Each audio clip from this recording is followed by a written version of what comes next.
Malcolm X said the future belongs to those who prepare for it today. So are you prepared for your next big leadership move? That's the mission of the 19th Annual Women's Leadership Conference on August 31st and September 1st at the MGM Grand Conference Center.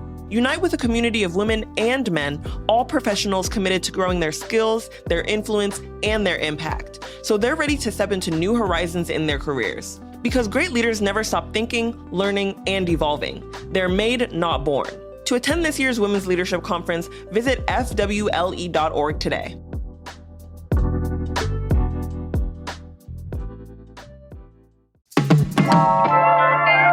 Do we suck at taxing tobacco? Well, as Nevada current deputy editor April Corbin-Gurnis will tell us, a coalition of health organizations think we definitely do. Plus, you might have heard, the Museum of Ice Cream is officially open. So former CityCast Las Vegas co-host and food historian Sarah Lohman joins us for the 411 on our newest attraction. And that high-speed train we've been waiting on seems as uncertain as ever. All that and more coming your way on CityCast Las Vegas. It's Tuesday, July 14th. I'm Jesse Merrick, and here's what Las Vegas is talking about.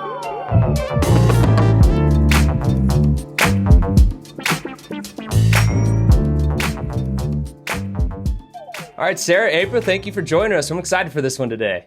Hi, Jesse. It's so nice to be here and a pleasure to meet you. You too. We got the return of Sarah. This is exciting. Yeah. Yay. Oh, yeah. Yeah. I am curious, though, as we get rolling, are the two of you Star Nursery fans? Have you guys gone there very often? Oh, yeah, tons. I get my Christmas tree from them usually. Okay. And Sarah, I can see you're wondering why I'm asking that, just because they're kind of in the news right now. There's some folks on Reddit that aren't loving the fact that they're flying their flag at half-staff, because after the passing of Senator Lindsey Graham on July 11th, President Trump actually ordered all American flags at the White House and upon public lands to be flown at half-staff. And Star Nursery has since followed with that. It seems like, too, there's some timing in the mix as well. They might have done it before that order came down.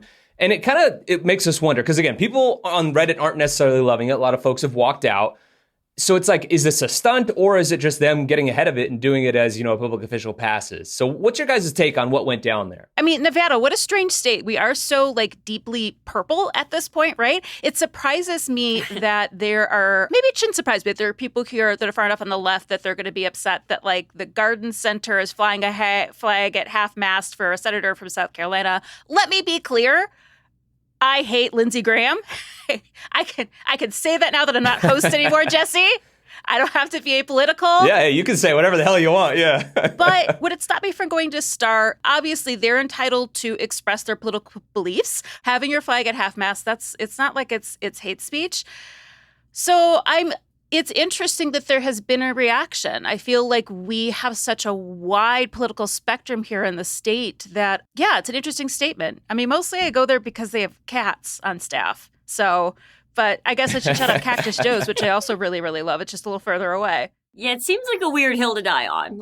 You can do what you want. My understanding, I'm not a flag law expert, but my understanding is that you can put your flag at half-staff if it's on private property for whatever reason. The government buildings are supposed to follow the directives of the government when it comes to stuff like that. But Star Nursery can do what they want. If they're really into something, that's within their right. But, people can also shop elsewhere or whatever. There's a few other places. So that's just what I was going to say. Weird hill to die on, though, I think.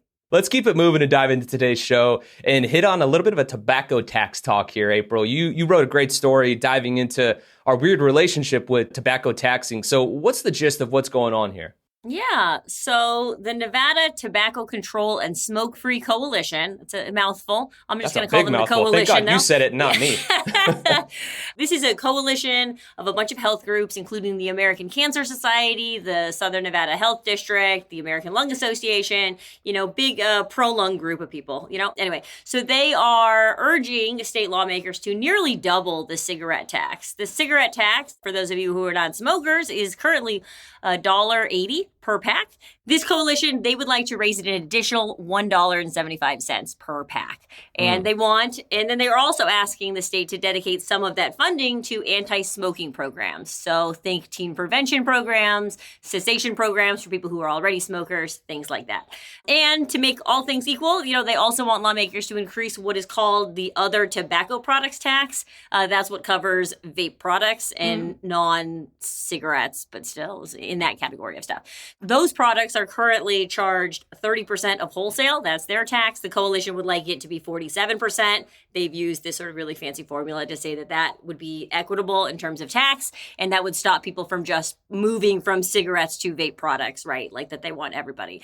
Obviously, the end goal here is to make everybody stop smoking and consuming those things. So they say that these tax increases would bring in something like $70 million more per year. It's a nice chunk of change. Yeah, nice chunk of change. And more importantly to them, actually, it will lead people to stop smoking or never start smoking in the first place, which, of course, saves money in the long run because hundreds of millions, upwards of billions of dollars a year are spent on smoking-related illnesses and diseases. So it would make us all healthier if we didn't smoke. So state lawmakers, they heard this all last week. They haven't committed to supporting this proposal. It's still early in the process where they're just talking about things.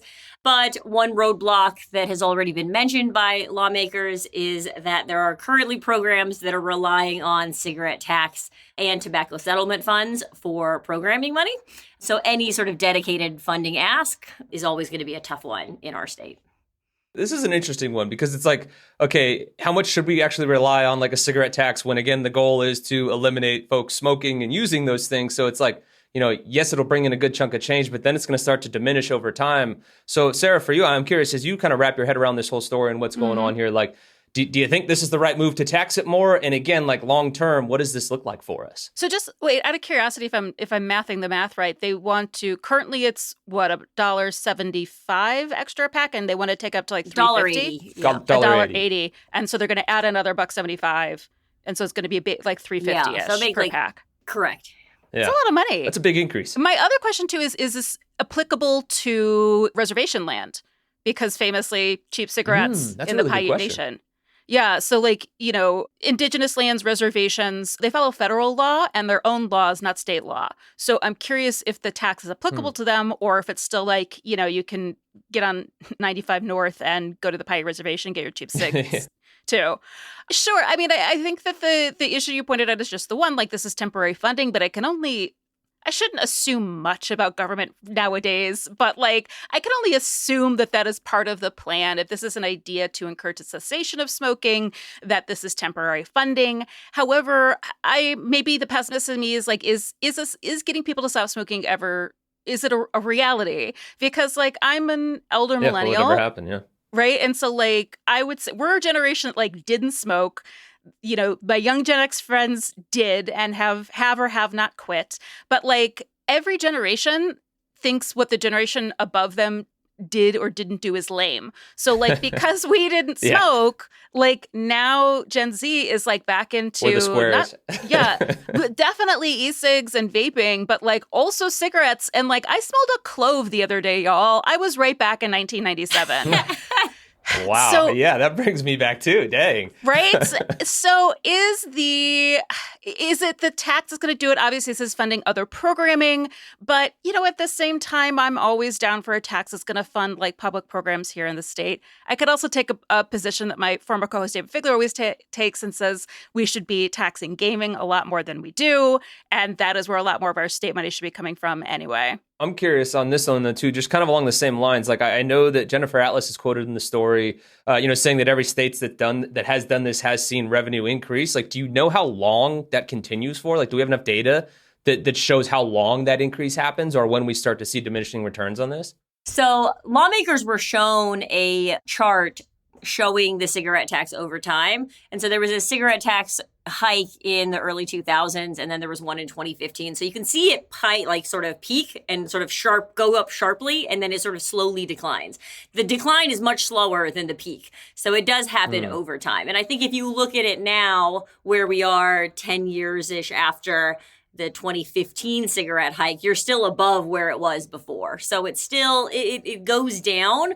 But Jennifer Alice, in the story, she's with the Cancer Society, sort of says, yes, it removes itself eventually, but it happens slowly and it happens gradually. And economists, the people who forecast revenue for the state, they can predict that happening. So it makes it a more sort of sustainable and easy to predict thing. So they say, hey, even if it's going away, it's still, you can rely on it in a way that you can't necessarily rely on other taxes. And another argument that was sort of made in the legislative hearing by the coalition was that, you know, Philip Morris and these sort of major tobacco giants are always going to come up with a new product, right? Like cigarettes were down, and then guess what? Vaping is here, and like e-cigarettes are here, and Zyn is here, which I had to look up because I didn't even know what it was until recently. Yeah. You know, so there's always new products. So they say, so how do we cover that? Like, that's the thing. They say the other tobacco products and the other sort of category captures a lot of that, and the lawmakers should just continue to stay on top of that.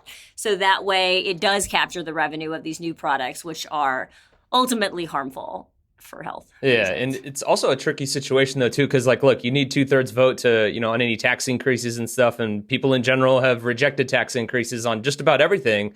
So, hey, we'll be keeping tabs on it going forward. I'm very curious to see where this one goes.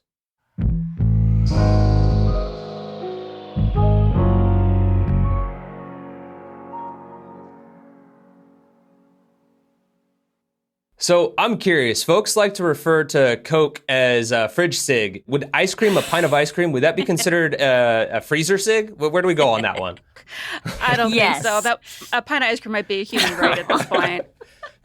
To be fair, yeah, you're a bit biased on this one, though, right, Sarah? Yeah. So I guess you're the wrong one to ask this question. With that in mind, though, the Museum of Ice Cream has officially opened, right? So give us the 411 on what the deal is with that. We know this is right in your wheelhouse. You're obviously writing a book on the history of ice cream, so this goes hand in hand with kind of what you're doing here. Yes, and because I'm an ice cream expert, I got invited to the grand opening party, like the ice cream queen that I am. My book, by the way, it's called Ice Cream Land. Yes. It's done. It's writ. It's going to be out July 2027. Oh, yes. So you'll be hearing from me again. It's Congrats. in the pipeline now. So the museum is officially open. So this Museum of Ice Cream is their flagship. They do have several other locations: New York, Chicago, Miami, Singapore. This one is the biggest, and it's out in Area 15 with all the other sort of immersive experiences. It's like catty corner to the horror experience there. So they had their grand opening party last Thursday. They're now opening Wednesdays through Mondays, 10 a.m. to 10 p.m. So I went to check it out. I would file this more among immersive experiences, and I did feel it was like particularly good for families. Like if you have family in town and there are kids involved, this is a great way to kill half a day, especially because the ticket price is $42, which is pretty reasonable for Las Vegas and this day and age. So really decently priced, and even though to me, the price of the ticket was worth the all-you-can-eat ice cream buffet. They've advertised 32 flavors. At the party, there was only 16, but I have to give them props, too, because they have featured flavors from Sorry Not Sorry, which is one of our local ice cream shops, and I think the best ice cream in Las Vegas. Shout out to them. So you had like your basics, your vanilla, your strawberry, your chocolate, but then there was like a vegan like strawberry cheesecake option. There was a blueberry lavender option from one of our best ice cream makers. There was also soft serve. There was also a big freezer thing full of Blue Bunny ice cream novelties. There was a million toppings too. So you have this we got 3 bowls. I went with my niece. I went with her dad and my niece. And so we went back and forth a lot. And so it's unlimited ice cream for that price, number one. The museum, there's a couple different interactive spaces. There's one called like the freezer space where they're behind different doors or different games or different rooms. One of the rooms has a 4-story slide, which was genuinely, maybe terrifying is a strong word, but unexpectedly fast. In a way that was so like we went down that. My niece went down about 3 times. And then the big main space has the like cafe with the ice cream bar, and then has some spaces off of that, including like a fake tattoo parlor and a costume shop. And yeah, you can like rent costumes because also like this is very much a selfie museum. It is less so. I've been to the one in New York, which is like all like cool space to take your photo in, but like they want you to be prepped for the photo ops if you're going to do them. So you can rent also like ice cream garments to do that in. There's a chapel to get married, which I think is a very smart move for Las Vegas. There's definitely going to be Vegas. some Yeah, come on. Vegas, right? There's going to be some wedding receptions there, and you could also sit there and make friendship bracelets. And then, of course, there's the sprinkle pool, which, like, think ball pool from Chuck E. Cheese, but, like, actual swimming pool size and filled with it's all pink, right? Pink, yeah, light pink and dark pink, big plastic sprinkles. Okay. It's surprisingly deep. As a 44-year-old woman, I could gracefully get in, but not very gracefully get out of that. And also, I'm sure most people share that experience. The kids are fine. Interesting, the New York version of this museum had a separate like hot tub for adults only, which I thought was very funny. Like the kids weren't allowed in the sprinkle hot tub. This one has two-story slides that go into it. Those are a little small for adults. You kind of have to really fold yourself into it. But there was also like the staffing was really great. There is interesting sort of like a gaming area, which you play like memory games for poker chips and there's slot machines too. But the staff like really engaged so my it's like niece. A casino. Yeah, it's like an ice cream casino for kids, which maybe is a little more like questionable now that I'm saying those words out loud. Bribing them to go down on the when you strip. say it out loud, yeah. So I see exactly what this is. It's not a real museum. It's a testing ground getting them ready to go gamble on the strip. Okay. To go gamble on the strip. So much like there was that craze when people thought that the Palms was setting up an Uno room for actual money. Like we were playing just like memory card games and I would gamble on that. Although my niece, again, beat me. I came in second. Yeah. Oh, and I should mention there's a bar. There's also alcohol there too. And like ice cream themed alcoholic cocktails as well as mocktails too that are kind of like cool soda fountain looking. That's it. All of that sounds really cool. But like, it's not a museum, right? No, I think my question: Did you learn anything? Like, not to say that like, oh, I'm a nerd and I need to learn something from the museum. I am a nerd. Like, I do need to learn something. I am a nerd, but I mean, and I don't think that's necessary. Like, it sounds really cool and it sounds like really interactive and fun, and it sounds like an experience rather than like a museum. Like, I want to learn a random fact about old ice stuff that's going to be in your book. Like, is there any of that or no? No, there's none of that. And I actually kind of like, polled my friend and my niece, like what they thought. And what my adult friend said was like, yeah, I wish there was something about like, there was this place where you could see some of the favorite ice cream flavors from countries around the world. But he was like, yeah, but I want to go taste those. Like, what does this taste like? And so that was kind of it in terms of like any kind of ice cream education. The Museum in New York does have like one small room with some small plaques that are like, here's the first ice cream machine and like has some objects in there. It's very easily overlooked. Education is not a big part of it. That is okay with me, but maybe if I have one beef with the Museum of Ice Cream, it's the use of that word museum. It's definitely an immersive experience. Yeah. It's definitely a lot of fun, and there was a lot of like hands-on engagement compared to the other museum that I've been to. Like I loved how much my niece was engaged, and we genuinely had a good time and like laughed a lot and like ran around and played for like a solid 3 hours. Her mom is like, where are you guys? We were still at the Museum of Ice Cream. However, it's not the Natural History Museum. Like, it's not an art museum. Yeah. It's a trampoline park that adults might enjoy too. Like, that's kind of it. April, as you kind of wrap your head around this whole deal, because you've got kids. So is this something you're like, hey, this is on the list, we're doing it? Because again, $42 you said, Sarah, right? Yeah, 42. That sounds pretty reasonable. Are you enticed enough to be like, hey, this is great for the kiddos? Man, I got 3 kids. So like that could be expensive. Like $40 times 3, that's a lot. That's how much ice cream do you have to eat to get your money's worth? That's I guess, what I'm for saying. All you can like, eat. It sounds fun for adults. It sounds like I would go for like myself and like friends and bachelorette party thing. It sounds like kids would love it, but I don't know. Maybe I don't get paid enough, but 42. It's too cheap. That's too steep for me, for my children, but it's for me. Fair enough. I'll go. That's like the price all you can eat sushi, right? And you get like an experience on top of it. I also don't take my kids to all you can eat sushi. That's what I'm saying. Well, that's what I wonder, because as we were doing prep for the show, I'm sitting there thinking, well, like, okay, it's a little more expensive than like It's Sushi and, Sushi Neko and some of those places. So I'm like, how is ice cream more expensive? Granted, I guess it's an immersive experience. You don't necessarily get it at a all you can eat sushi spot, but that's where my brain went was like, I don't know about the price there. But again, like, how much ice cream can you put down for $42? I know my stomach would be killing me Is if that I a did bet? that. Yeah. Having said that, I'm all for all you can eat spots. I just don't know if I'm trying to power home that much ice cream. Like I'll do that at all you can eat spots for sushi. Especially at a place where there's also beer or like liquor. Like, oh God, I don't know if ice cream in that mix as well. That sounds like you a don't have bad to do it all time in one waiting to sitting. happen. We like started there and then we went and did Yeah. stuff and then we came back and then we went and did stuff. You know, honestly though, I can't see myself going as like just with adult friends. Like what made the experience so fun was like being there with my niece. She like is what got us to do all this stuff and like took us to everything. And like I said, the staff is so good at engaging with her too. But like it's not like this one feels much more for kids, definitely. Maybe it was just the vibe of the event, but I don't know. I think it'd be a little bit boring for adults. The alcohol isn't free. Maybe an older kid, yeah. As we close here, Sarah, I want to shout out the book real quick because as you said, this one was maybe lacking on like the education side of it or the history of ice cream itself. Obviously, you can satisfy that. We didn't realize the book was actually done. So the folks that are interested in getting ready, you said July of next year is when it's coming out. Hit us with the details again and how folks can get ready. Nothing to do for them to get ready right now. In about 6 months, it'll be in pre-sales. The book is called Ice Cream Land. It's going to be out with W.W. Norton in July 2027. Just in time, once again, for National Ice Cream Month. So you'll be hearing from me again, but you can always follow me on Instagram at 4 Pounds Flour.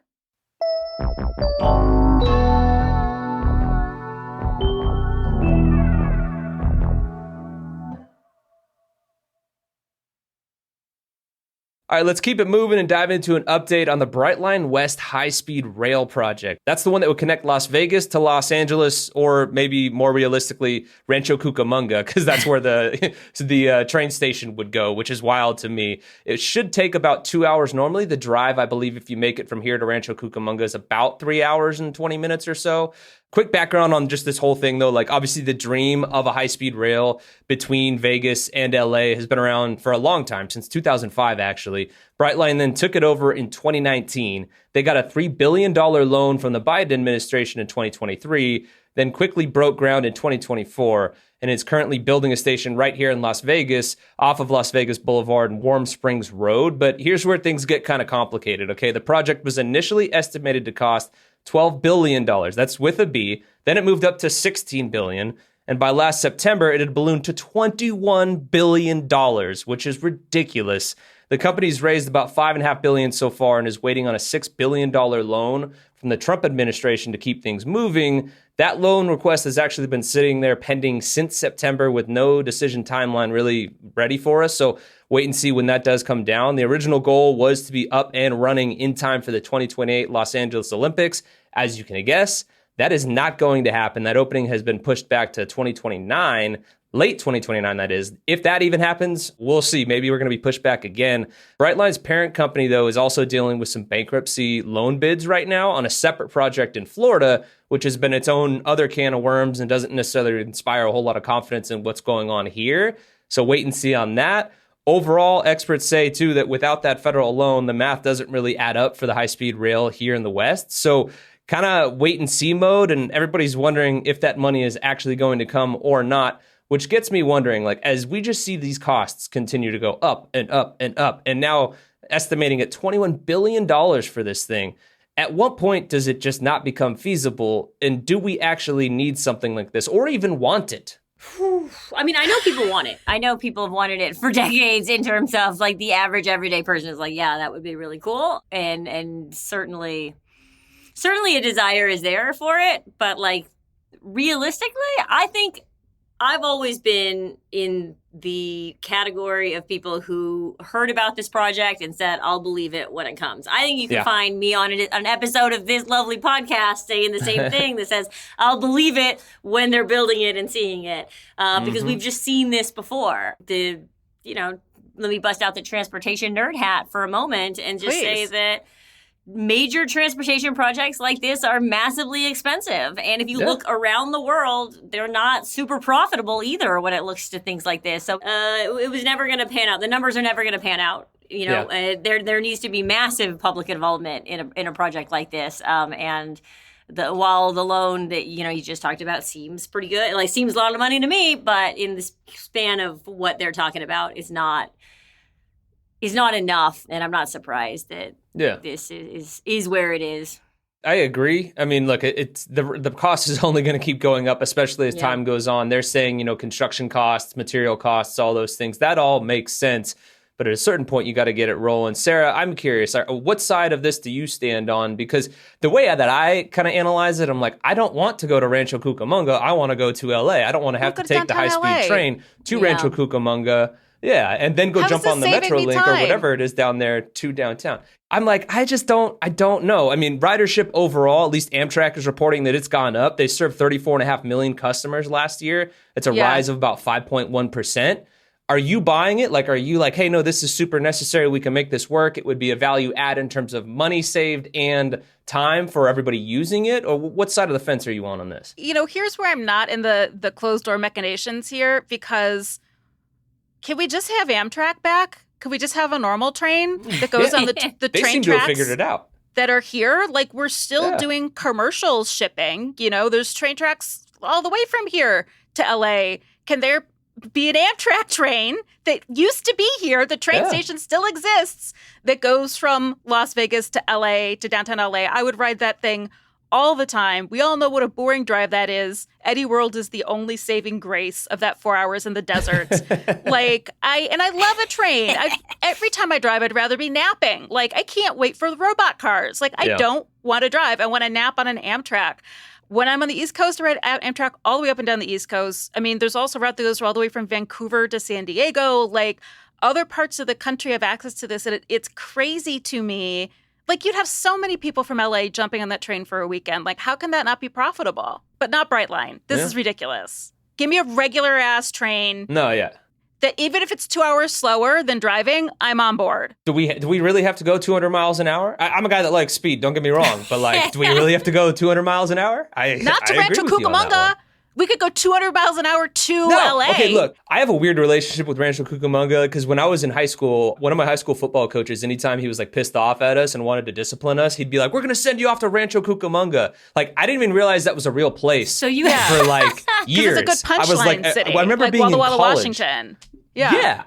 It's great to say. Exactly. Great name. I remember being in college realizing like, oh, wait, this place actually exists? Who the hell wants to take a train there? Because I sure as hell don't. I wanted to go down to downtown LA and don't want to have to take other things. My whole read on it is I think round trip ticket could roughly be around like $220 to $240, which isn't cheap for a train. Yes, it saves you about an hour driving. But then again, that's not taking into account then what you would spend on, the train to go to downtown LA and back and everything like that. So I don't know. I'm not a fan of it. It's gone on for so long. Very curious to see, how we go with it all. But overall, what do you think it would take to make this work? Because obviously we've seen it in Japan. They are able to make it work there. What's it going to take to really get this thing to get going? Like, why does it seem like this is cursed? I mean, public transportation, not privatized, right? I feel like everything that's been messed up about us is rooted in the auto industry, basically killing forms of public transportation in the Midwest and then onwards, right? So this is a long-standing problem in America. And also just this idea of like self-sufficiency bootstraps, the government shouldn't do anything. But like, I voted for Biden for trains. Where are my trains? Like, more trains. Yeah, we need the trains for sure. I agree with you. Like, I am curious though, as we get set to close here, if you two were in control and you could pick anywhere in the U.S. for us to be able to ride a train to, where are we going? Downtown LA.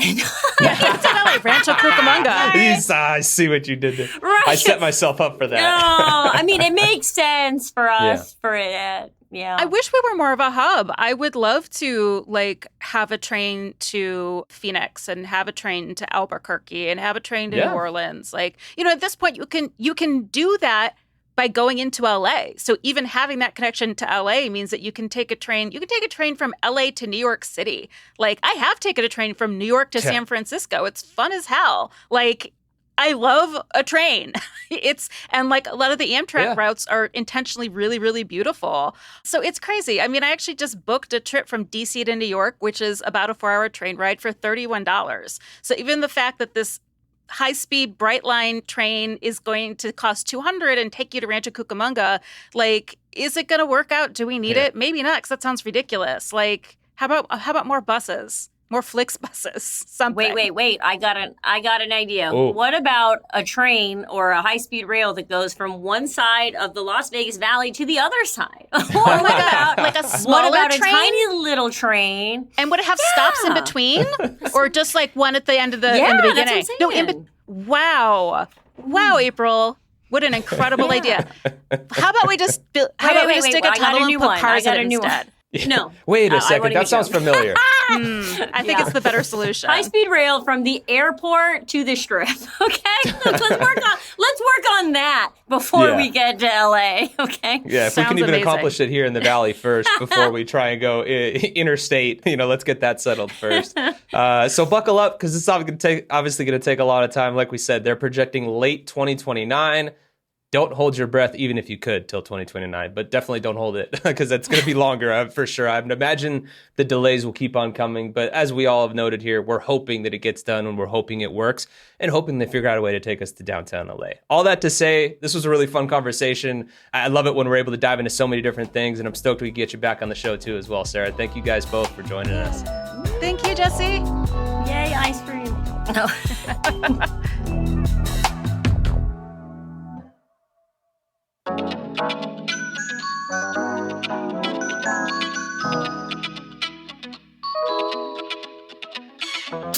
That's all for today here on CityCast Las Vegas. If you enjoyed the show, why not tell a friend? Rate the show, leave us a review, and subscribe to our free morning newsletter as well. And don't forget, you can support this show and get great perks by becoming a CityCast Las Vegas neighbor at membership.citycast.fm/Las Vegas. We'll be back tomorrow morning with more news from around the city. Until then, though, take care.